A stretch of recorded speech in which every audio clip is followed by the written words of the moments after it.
Hello, I am David, the AI-powered tutor. Did you know that this video series was created using an artificial intelligence-powered video automation bot?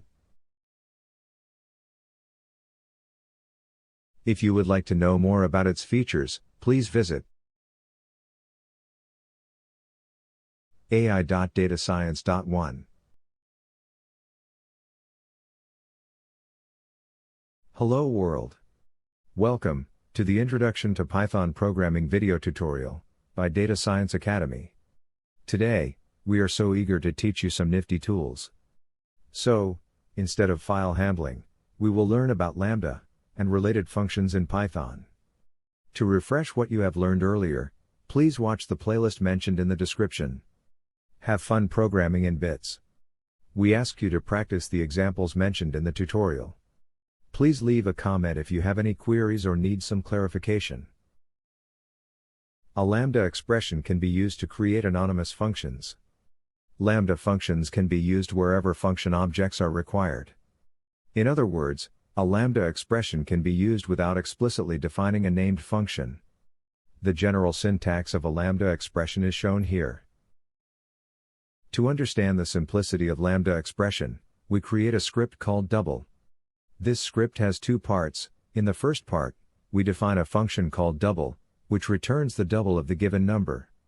In the second part of the script, we achieve the same doubling effect, but this time we use Lambda.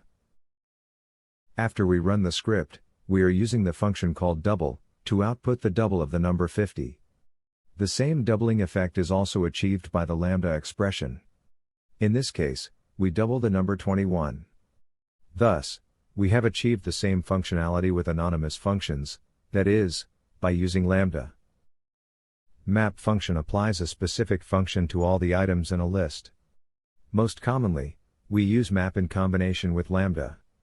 In place of a list, it is also possible to have a list of functions. The general syntax of map is shown here. The simplicity of map in combination with Lambda can be illustrated with this script called squares. This script has two parts. In the first part, we square the numbers without using map, and in the second part, we use map function. Both provide the same functionality, but by using map, we get a much simpler and elegant code. Running the script called squares, we get to see the output of the two different approaches.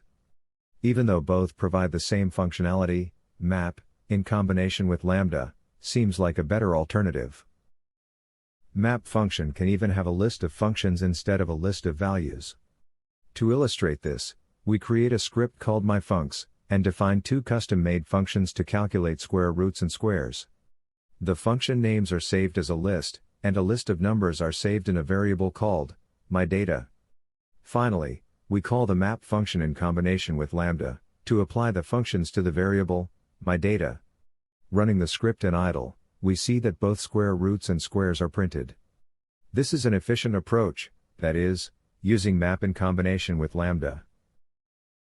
Filter creates a list of elements, for which a function returns true. Filter function resembles a for loop, but it is a built-in function and faster than a for loop. We can see the efficacy of filter function by running this script to extract prime numbers up to 49. We initiate a variable called nums to store the numbers. We also create a separate list of numbers, and store it in a variable called denominator, which we will use to divide the number in question. Using a combination of filter and Lambda functions, we extract the prime numbers and store them in a variable called primes.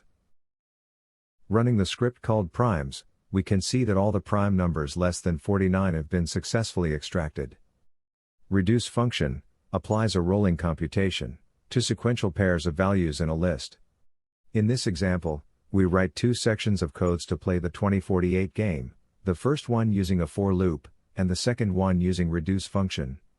In case you didn't know, in the game 2048, the goal is to add identical numbers to get a bigger number, basically the double of that number.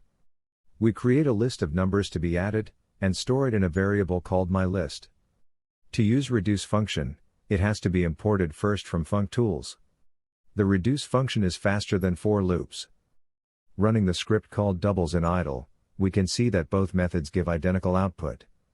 Now, we have mastered the 2048 game, much faster with the reduce function.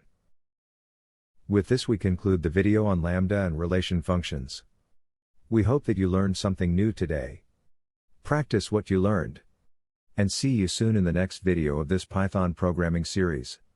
In the next video, we will learn about file handling in Python. Thanks for watching. If you enjoyed learning, please like, share, and subscribe to our YouTube channel.